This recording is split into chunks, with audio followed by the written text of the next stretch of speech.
Every business wants good customer reviews. Every customer wants a good experience. So what happens when both sides click? Or in some cases, when they don't? From Yelp and Entrepreneur Media, this is Behind the Review. Behind the review, dig deeper too. Behind the review, get all the news. Food, flowers, fixing, make business boom. Behind the review, dig deeper too. I'm Emily Washkovic, Yelp small business expert. Every episode, I pick one review on Yelp and talk to the entrepreneur and the reviewer about the story and business lessons behind their interactions. This week, we're bringing our reviewer and business team together for a chat and learning about Farm Ale Brewing in Aola, Texas. Let's give our conversation a listen. As somebody who does food and travel blogging with wine, beer, and food as the primary features, I'm always looking for the unique, novel, new, and just different types of things within that domain. And that's basically what I found when I saw my first advertisement for Farm Ale Brewing, that it's very different. It's not being done like any other brewery or ale house that I've been to, not only where it's at, but just the very deep historical nature of the location. And it's not just about going to have good beer. There's so much else around it that made it a really unique story and experience for me to go and do a blog feature on. And I mean, we're talking from, again, the place it's at, Neola, the schoolhouse that it used to be, the history that it has, the upgrades that they're doing on it now, what it's being repurposed for as a beer making facility, the tours that you can get with Chris himself, the food that they have in there, in old classrooms. The whole thing is just a very unique, one of a kind experience. And that was something that I was able to just go to town with as a story, because that's something that's hard to capture anywhere else. As a self-proclaimed non-beer drinker, it's really awesome when I can actually find a couple of beers that I can not only say, it's okay, but it's actually really good. I would come back for this again. And, I think you guys right now in total have 5 beers that I've tried with the new premium beer, the Amber, but your Windmill Punch and the Big Prick IPA are 2 beers I truly enjoy. So I not only get to go and enjoy a couple of beers, and I'd rather have it that way, like to have at Fab Farm Ale Brewing, 4 or 5 beers that I can count on versus 20 taps with only 2 that I like. It doesn't do any good to have all those other ones. I'd rather have a few consistent ones that are very good. And the tours of how the beer is made, what the rooms used to be, what they were for, it's awesome. And in so many different levels of beyond beer itself, it makes for a very cool experience that you tell people about. And they're like, oh, really? They have that? That's in Eola? And then they want to go and experience it too. So it's kept me coming back, I think 4 or 5 times now with their different concerts that they put on. The food is not just, like bar food. It's very, very good food that the chef Matt's putting out there. It's a really cool experience. And that's what keeps me coming back out there. The people, the place, the history, and the beer. It sounds like such a cool place. Could you give me some physical description too, Josh? Walk me through visually what I would see when I arrive, and then come in to experience the business and try a beer. Yes. So when you get there, it's got this immediately old school rustic feel to it. It's not like a modern school building. It definitely has kind of a hybrid, almost farm, tavern, rustic school type feeling to it, which is really kind of unique because it's really the only thing that's in that area. And then you come in and it's got more tavern type feel to it. Then you get the appeal of the old elementary school with the chalkboards, the wooden floors. You walk over into another classroom where the actual dining room is, where you get your beer and place your orders, even outside in the patio area where you can do washers, you can do cornhole, and then they've got a big parking area out there, a big oak tree, a patio with trees. So it's very inviting just from the get-go because of how open it is inside and outside. Very long hallway that you walk down with doors that lead to, different rooms that again were classrooms. I believe one of the rooms is about to be an Airbnb, which is really cool. You can actually stay there as a destination. So that's coming along. And then you get to the end. Well, there's the amphitheater that is now where the brew room is. All of the magic happens, so to speak. And it's just cool to see these big, 100-gallon tanks where the beer is actually being made in this former amphitheater where plays happen. I can't remember, Chris knows, but there's a few pretty famous names that have actually walked through there and done plays, which I think is cool to have that in our own backyard. And then you go down a little bit further and you can see where the grain comes in. Chris is really good at explaining how, this is literally what beer comes from. When you put it to your lips, this is the grain that it came from. And it's in a way that's not so complicated that you get lost with it. You actually get it. It's like, oh, that's where beer comes from, the grain. So you get to see that room. Then you go down to the gymnasium, which is just got its own history by itself. It actually reminds me of my old elementary school back up in Wisconsin with the redone floor. The ceiling is still original where they do their concerts. And that's just cool to be in there because you do not see gymnasiums like that anymore. So you're walking through and it's like history's coming alive in this building, all while you're sipping on a really good beer. So it's got this just really cool vibe you can't find anywhere else there. Thank you for that. I can totally picture it. Chris, the brewmaster, is also joining us today. Chris, given everything that Josh just said, how would you describe Fab?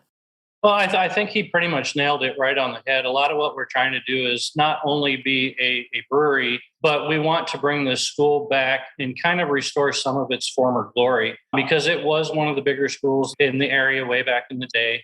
At one point, a lot of the area had consolidated into this school before they ended up consolidating into other schools.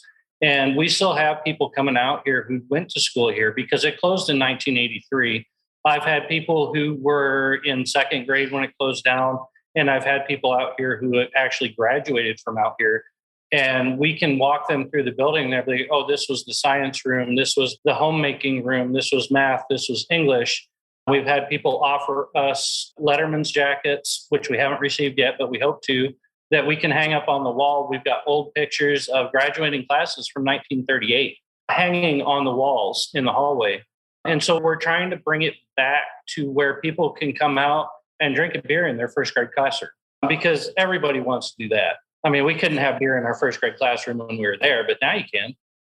Josh and I maybe could have in Wisconsin had we tried hard enough. We might have been able to. Well, so I grew up in Iowa myself, so we're not too far off. And I actually will bring out a spotted cow for Josh every now and then. I love that. I love that. I haven't flown anyone spotted cow in a while, but I used to do that all the time. So my parents still live in Iowa. My brother lives in Minnesota. So they'll go over to Wisconsin and grab some spotted cow every once in a while and bring it down to me. But it was funny. The first time I had spotted cow, I swore it was exactly what we make here with the farm ale. Being able to compare it side by side, it's not quite the same. So going into the beer, kind of what Josh was saying, where it's very drinkable. A lot of craft breweries have this stigma around them where they have to go hops, hops, hops. More hops is better. Whereas in my personal opinion, I want to taste the beer. I don't want to taste the hops. And so we'll get a lot of people out here, even with our IPA, they're telling me they're not an IPA drinker, but they love our IPA. And people will argue that it's not technically an IPA, but I'm still giving them the flavors. I'm giving them the aromatics without that kind of kick to the face or the lingering aftertaste that a lot of people expect. And so I kind of consider it a gateway IPA or an IPA for people who don't like IPA. A gateway IPA. I know a lot of people who would appreciate that. Let's talk a bit about the business history and transformation that you've recently made in ownership, as well as what you offer. So the business started in 2006 as a brewery. Like I said earlier, the school closed down in 1983. It went through a few hands in between then, and then ended up in the previous owner's hands, and he decided to make it a brewery. He ran the place very well for a number of years. And then especially with COVID and all that stuff, the market dried up in this area, and he just wasn't able to sustain anymore. But he had almost a cult following in this area. And people would come from 20 miles away just to drink his beer. And my father-in-law actually is the one that brought the canning machine into the plant. So my wife and I were the ones that were doing all the canning here for the previous owner. And then when he decided to sell, the new owner, Jason, came up to me. He found out I was retiring from the Air Force after 24 years. He's like, hey, I want you to come help us out.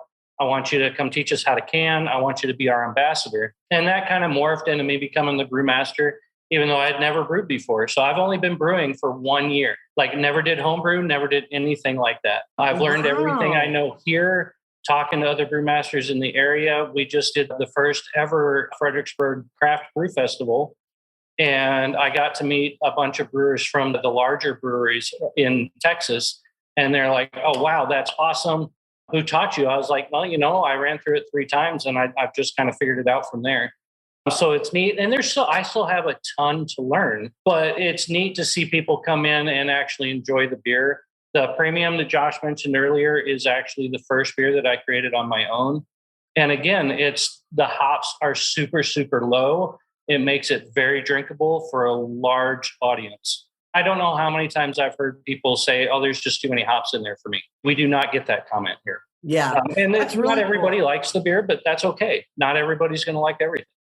And that's the truth with everything, right? It's important to remember that. I just want to circle back to this topic of keeping it simple. And like Josh mentioned, not having 30 beers on tap, because I think a lot of places consider that trendy, right? Walk me through the fab approach of doing a few things and doing them really well.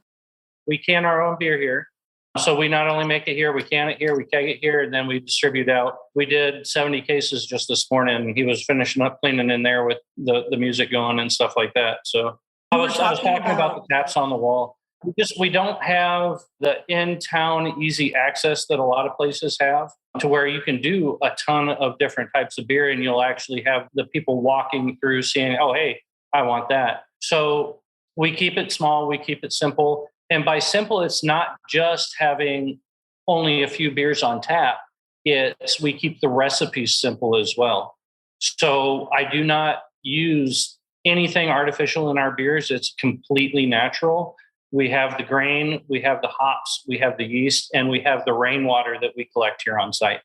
So we do not bring anything that would give an artificial flavor to the beer. That's impressive. I want to talk a little bit more about all of the other business elements you essentially have under this roof. What do you guys want to talk about first? Do you want to talk about the live entertainment and the appeal there? Do you want to go down the path of Airbnbs and people being able to bring their campers and trailers? What's more interesting to you guys to start with? So really, for me, we are still very much in the development stages of the business itself.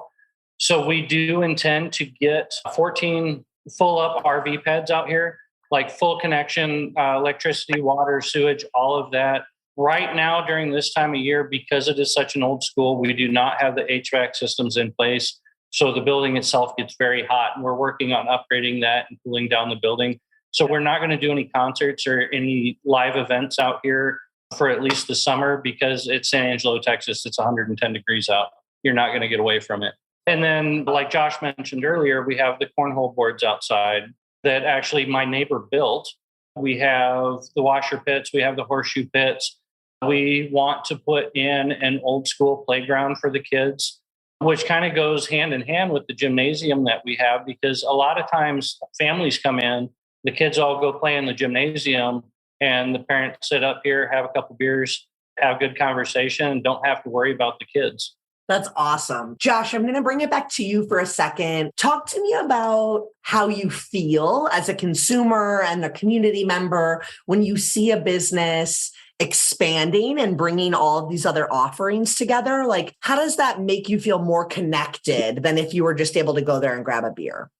That's a good question, because that's part of the appeal that draws me to places as not only like a story feature to tell others about, somebody who curates unique stories and then tells them to other people as a reason why you should go. I'm trying to speak as like, I went there, I enjoyed this place for X number of reasons. Here's why you should go too. And a place like this that is expanding not only just there in Eola, but to any neighbor. We're talking from Ballinger, we're talking from Big Lake, we're talking just anywhere in Tom Green County for that matter. In and of itself, you're not just, again, going to get a beer. It's an experience that is more depth and breadth than just beer. And because of the different events that they're doing, because of how they reach out for some of the car shows that they do, the tours that are offered, it's family friendly, it's kid friendly, the local bands that they bring in for their concerts, it's acting as this really nice adhesive for cultural development in people that may, be big time beer drinkers and people who aren't really in it just for the beer, but they want some kind of a local community outlet that they can go and do things with. At the concerts I went to, there's a younger crowd with kids. There's definitely an older crowd that's obviously been in this area for a while, but it's just got this very hometown feel to it that we have unique to us here. You're probably going to see a lot of the same faces over and over. It's that appeal that is you can't really describe it, but you see it and you feel it when you're there. And as this does open up more, the different business domains with the Airbnb, with the RV park that they're going to have, with the games outside, there's so much potential for multiple entertainment features and facets at this one location. To put it in a nutshell, basically the way I've told a few people is I get the feeling this is going to be like the Field of Dreams for a brewery. If you build it, they will come. Where like they're saying it's not going to happen. It won't be that big. Suddenly, it's just going to be there, and cars are going to come for miles and miles to see this place as a destination. Won't really know why. They'll just have heard about it, and they're going to come. It's not going to be next month, maybe not next year, but in the next few years, that will happen here. I have that feeling. So I'd like to kind of jump on that a little bit on something he said, especially with like the car shows. So as of right now, we do not charge people to use our venue for different functions. We actually just had a community fish fry happen in the gymnasium a couple weeks ago. We've done the car show, which we didn't actually put on the car show. A local car club said, "Hey, we love your place. We want to bring a bunch of cars out there and just have an event." We've had local motorcycle clubs come out here, do their meetings out here. And it's just a place, especially for this community, that they're not going to get charged an arm and a leg. They want to do something, they have a place to do it. And it brings more people to see what you have out there, right? I mean, when Josh was describing to me where you guys are located, like 20 minutes from the base and kind of in this area that isn't super populated, it made me think, to exactly Josh's point, the momentum will continue to grow and build. And when people know they can go there and hang out, it'll be a spot that they come back to time and time again. But you almost sound like you're getting ahead of that and trying to spread the word by letting groups use your space and really just letting it speak for itself. So in addition, there's a group in town of graduates from EOLA that actually they get together every couple of years. And they asked if maybe here the next meeting they could do it out here, or the next reunion basically. And they asked how much we would charge them. And we're like, you guys are not going to get charged anything ever out here. And on top of that, we actually there's a couple that are very big with the business here. They're not actually employees, but they will be getting married out here this fall. That's so exciting. Let's transition and talk about the food a little bit, because that definitely sets you apart. Most breweries I've been to don't have food, or if they do, it's normally something like a food truck outside or maybe delivery from a restaurant nearby. Talk to me about the food you guys serve and how you decided to have that be a part of the experience. So there has been food out here almost ever since the previous owner had the place. There were pizzas, burgers. At one point, he had chicken strips and brisket and stuff like that. It kind of dwindled as the business itself dwindled.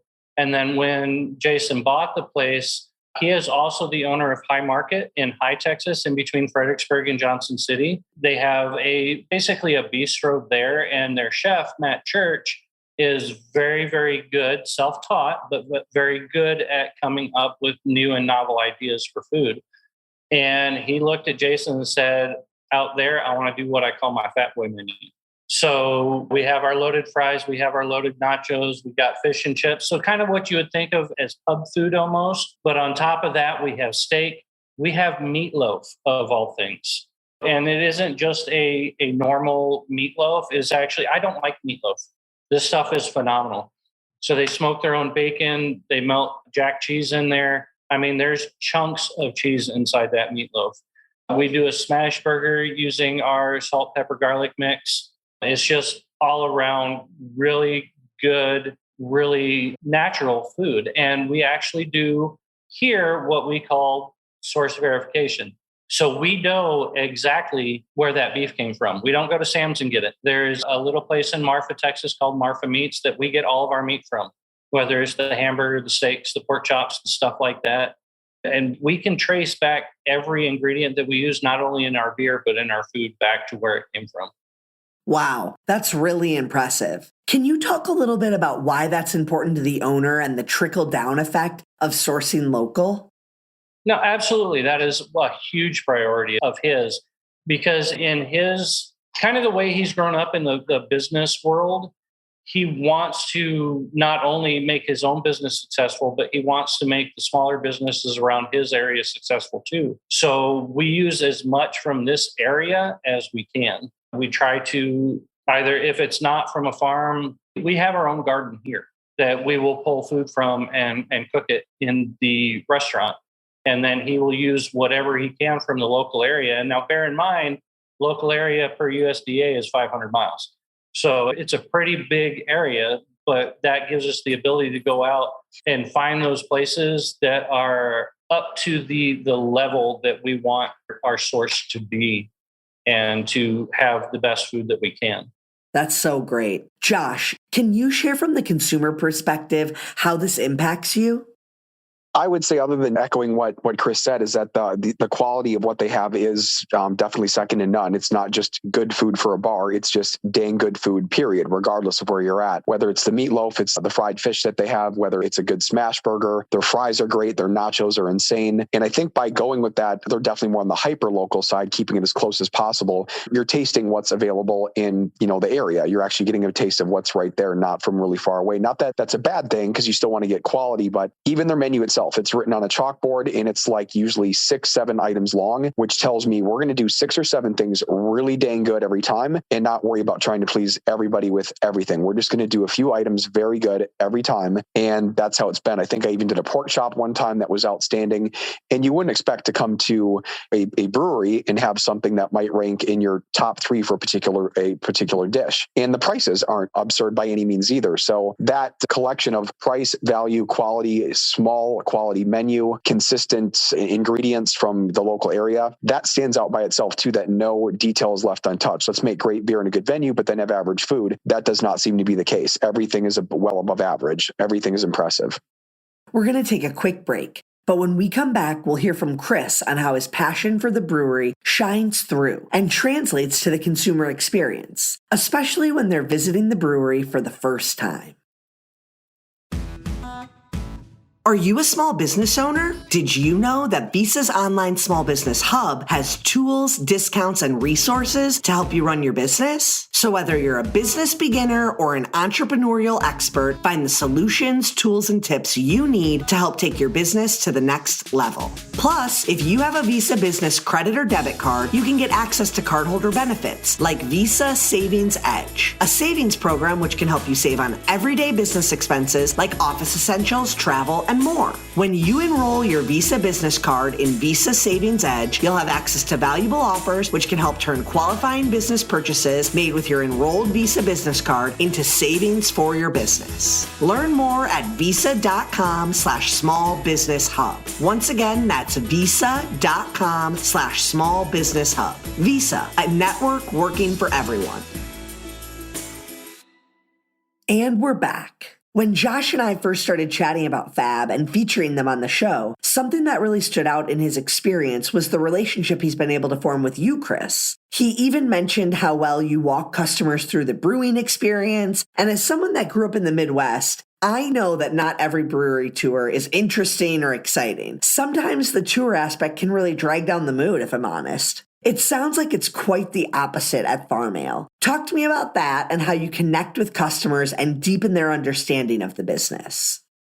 So one of the things, and I don't want to talk bad about the previous owner, but one of the things I heard from a lot of people that came out here was that somebody who graduated from the school would come out and say, "Hey, I went to the school. Can I take a look around?" He's like, "No, what do you think this is, a museum?" And in my mind, it absolutely is a museum. I mean, there is so much history here, so much heritage here that it's absolutely ridiculous. So when I finally got the chance to actually work out here, I actually started studying the history of the school. I found the write-up that the National Historic Society did. I read it. And I mean, Josh mentioned earlier about somebody maybe having played out here that was famous. According to the Historic Society, there are stories that Gene Autry played on the stage out here. There are stories, and of course, I haven't been able to verify any of these, but there are stories that Roy Rogers did a performance out in the parking lot. If I'm giving that tour, I'm not just telling people this is how we make beer and this is what our equipment is. I'm telling them the story of the school, because the school itself is what's really important. It's not just the business itself, but that's part of the TX Fab experience, is everything. It's an all-around experience. I love the integration of beer making and the history of the building. I also think it's absolutely fascinating that you're a self-taught brewer. Josh told me you were in the military. Thank you so much for your service. Can you talk a bit about your experience before working at Farm Ale and how it translates over? I also know Aola is near a base, so if that creates any connections, I'd love to hear about that too. As far as bringing my previous experience, it's really the work ethic that the military instilled. I find it very hard to say no to something if there's any possibility that I might be able to do it. I love a challenge. And that's really where it came from when Jason approached me asking me to be the brewmaster. I looked at him, I said, Jason, I've never brewed before. He's like, I'm not worried about it. You'll learn. I was like, all right, let's do it. Because I mean, you can't grow if you don't try something outside of your comfort zone. And that's really something that was instilled in me by the military throughout all the challenges that they threw at me over the 24 years that I was in. And just being able to kind of almost identify the military members that come out here. They don't normally announce the fact that they're in the military, but just by their mannerisms and some of the things that they say, I can tell. And I'll look at all right, what's your job in the military? And they'll try to kind of, because you got to remember, Goodfellow's not only a firefighting training base, it's also intelligence. So when you get into the intelligence side of it, they don't like to talk about the fact that they're intelligence. I can tell them, I got you. I did that for 24 years. So I was an airborne cryptologic linguist. Military Air Force taught me Russian. I flew on an RC-135 for many, many years and absolutely loved it. That's about the only thing I can really say that I truly miss is the flying aspect, because of the closeness that the crews develop when they're flying for 16 to 20 hours, all in one flight, taking off from one place and landing back at that exact same place. And that's something that I try to bring into the brewery here is I try to make it that crew again. And I know as one of the leaders here at the brewery that my attitude and my work ethic is kind of going to bleed over into the other people that I work with. Our bartender is 19 years old. She does not have a whole lot of experience in life, but just watching her grow and blossom as not only as a person, but as somebody who can talk about the different aspects of the business is absolutely amazing. That's really cool. And actually, let's stay with the concept of team. Talk to me about the team of employees at Fab. I know you're still small and in the early days, but what does the team look like and how do you ensure that everyone creates that experience and welcoming attitude? Well, so right now in the brewery itself, and granted, Jason's business has a lot of employees that are outside of the brewery. We have 4 employees. That's all we have. We have myself. We have Jaden, who is our bartender, hostess, anything and everything you might need out here. Like I mentioned, she's 19. She has grown so much. We have Hannah, who is our Army veteran, who is not necessarily a chef at this point, but she's a cook. And she's developing into a chef. She does have some cooking background, but we're taking those skills and developing them from where she would go to what we would normally consider a line cook into a sous chef, into an executive chef as the business continues to grow. And then really the beating heart of the plant is a guy named Jerry Clark. He is the maintenance guy for here. He does live out here on site.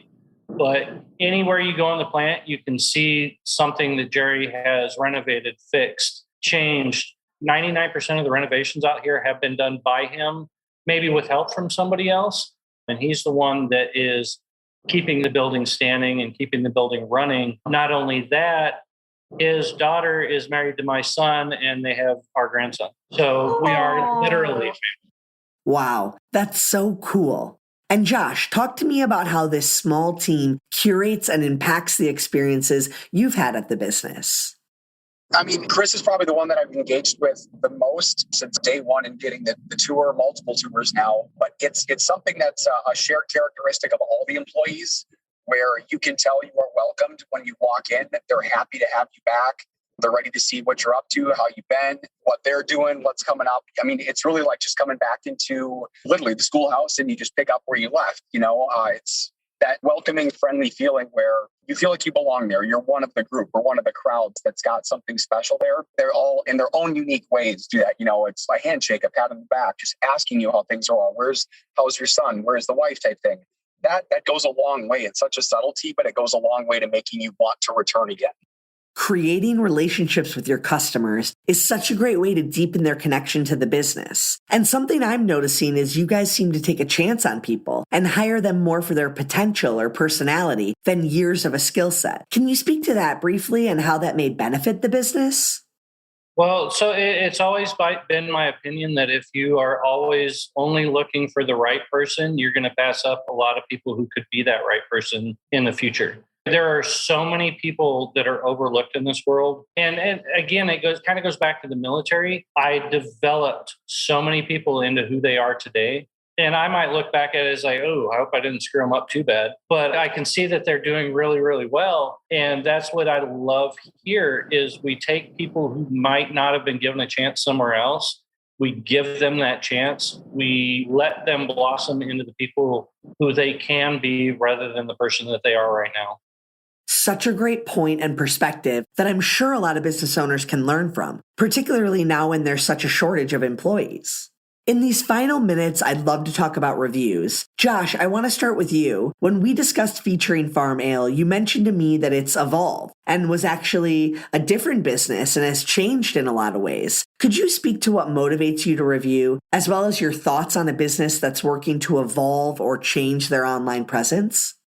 Yeah, absolutely. In my opinion, they've done a really good job of taking the best parts of what was there when it was Yola Schoolhouse, built upon that foundation, and then not trying to reinvent it. Let's try to make it exactly what it was. Let's make it a little something different, amplify it from what it was, and make it better than it ever has been with, now it's Farm Ale Brewing. Let's make sure people understand what our mission and our values are, what the purpose is. I like that evolution and that small transformation, keeping those roots, with the school's history and that kind of thing. But then, even like the structural aspects, they're making it bigger, better, and newer than it was before.